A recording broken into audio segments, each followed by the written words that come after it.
Tinatamad ang ate mo. What's up, mga atichon ng guro na di perfect? So, hi guys! So, magluluto tayo ngayon ng adobong tinamad. Because I'm tinatamad magluto. So, yan, may mekos-mekos mo lang. Syempre, hugasan mo yung manok, mahiya ka naman. So, lagay mo yung garlic, sibuyas, garlic, paminta. Actually, pag sinabing tinamad, ilalagay mo na dun lahat ng pampalasang ilalagay mo. So, yan, may paminta, merong secret ingredients sa dilaw. At syempre, lalagyan din ng asukal, asin, and then syempre, ang nasa lahi ko ay ang mahiwagang toyo.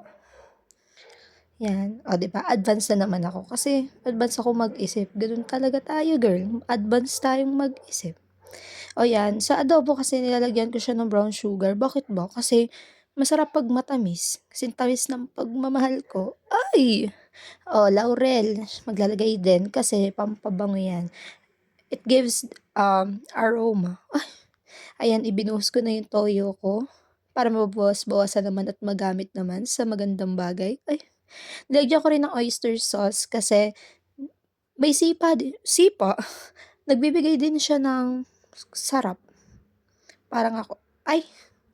At syempre, lalagyan natin ng suka. So, isasalang natin yan nang wala pa siyang takip. Kasi, tawag dito, kapag nagluluto ng adobo, para daw maluto yung suka, wag mo muna siyang,